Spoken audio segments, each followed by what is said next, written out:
السلام عليكم ورحمة الله، أهلا بكم في حلقة جديدة. كل عام وانتم بخير بحلول شهر رمضان الكريم. النهاردة هنتمرن تمرينة البول داي أو يوم السحب. يوم السحب هنا أو تمرينة البول بتشغلك عضلات الباك الظهر وعضلة الكتف الخلفي وعضلة البايسبس. اللي مش متابعني دي تاني حلقة في سلسلة البوش بول ليج عشان خاطر نقدر نتمرن كل أسبوع عضلات الجسم في شهر رمضان الكريم. سبسكرايب في القناة وفعل زر التنبيهات عشان يجيلك كل حاجة جديدة في وقتها. متنساش تعمل لايك للفيديو ويلا بينا نبدأ حلقة النهاردة. اول تمرين معايا تمرين السحب العالي او تمرين اللات بول داون. ده تمرين قوي جدا بيعرض لي عضله اللاتس بشكل كبير وبيكبر لي عضله الماجنس بشكل كبير جدا. هبدا التمرين ده كده زي ما انت شايف، انزل بالبار على صدري من فوق مش صدري من تحت، وصدري او ظهري يكون مستقيم بقدر الامكان. هعمل التمرين ده كده 3 مجموعات، كل مجموعه 12 عدة حتى الفشل العضلي. التمرين ده لازم احافظ عليه في يوم الظهر بتاعي، تمرين قوي جدا هيعرض لي ظهري بشكل كبير جدا. هروح على التمرين التاني، تمرين السحب الارضي. هتني رجلي ثانيه بسيطه بالشكل ده كده وابدا اسحب القبضه الفي على بطني بالشكل اللي انت شايفه ده كده. اهم حاجه وانا بسحب وزني يبقى طالع من كوعي. اي تمرين بعمله يا جماعه في تمرين السحب او تمرين الظهر لازم يكون الوزن طالع او السحبه طالعه من كوعي بالشكل ده كده. وانا بسحب هقفل حين الكتف على بعض، وانا راجع بالوزن اعمل استريتش كده لعضله الماجنس عشان تبقى تحت ضغط دايما وابدا استفاد بقدر الامكان. هعمل التمرين ده 3 مجموعات في 10 عدات حتى الفشل العضلي. التمرين ده لازم احافظ عليه، هيعرض لي عضله اللاتس وكمان سمك ظهري هيزوده بشكل كبير جدا. واحاول استفاد برضو بالعده السلبيه. هروح للتمرين الثالث، تمرين سحب بالبار.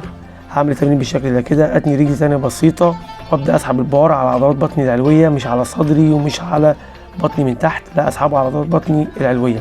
هعمل التمرين ده برده 3 مجموعات، اغلبيه التمارين تكون 3 مجموعات. هكرر في 12 او 15 عده، وهحاول اعصر وانا طالع لفوق وانزل بالراحه عشان استفاد بالعده السلبيه.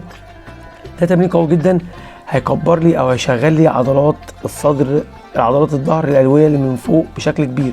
بعد كده اروح للتمرين بعد كده، تمرين السحب بالكبل او سحب بالحبل. اعمله بالشكل ده كده. ده تمرين هيعرض لي عضله الظهر بشكل كبير جدا وملحوظ.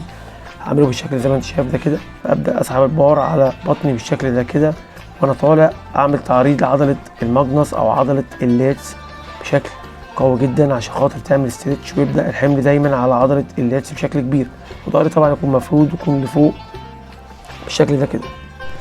بعد كده هبدا على تمرين بقى الكتف الخلفي. هروح على جهاز الفراشه واخلي صدري لقدام بشويه وارجع بالمقعده سنه لورا عشان خاطر الحمل كله يبقى على الكتف الخلفي. هعمل التمرين ده بالشكل زي ما انت شايفه كده. هعمله 3 مجموعات، كل مجموعه 10 عدات. ده التمرين بيشغل لي عضله الكتف الخلفي بشكل كبير جدا. وانا راجع برضو احافظ على العده السلبيه عشان ابدا العضله تكون تحت ضغط دايما. بعد كده اعمل تمرين برضو يستهدف عضله الكتف الخلفي. هروح على جهاز الكابل كروس واعمله بالشكل اللي انت شايفه ده كده. اسحب، اهم حاجه احاول القطع الحديد اللي من قدام او الحبل نفسه يبقى يجي في منتصف الجبهه بالشكل ده كده. ليه؟ عشان خاطر كوعي يبقى لفوق. كل ما كوعي يبقى لفوق اكتر استهداف الكتف الخلفي هيبقى بشكل كبير. اما لو كوعي نزل لتحت كده هستهدف الكتف، هستهدف الظهر. بعد كده اروح لتمرين الباي سيبس. هعمل تمرين تبادل بالدمبل بالشكل اللي انت شايفه ده كده. التمرين ده بيستهدف لي عضله الباي بشكل كبير، العضلتين اللونج هيد والشورت هيد. هعمل التمرين ده كده 10 عدات يمين شمال تعتبر عده. هعمله 3 مجموعات بالشكل اللي انت شايفه ده كده، واحاول اعمله بتركيز، جسمي ما يتحركش زي ما انت شايف، جسمي ثابت. هعمله بالشكل ده كده زي ما انت شايف بالظبط.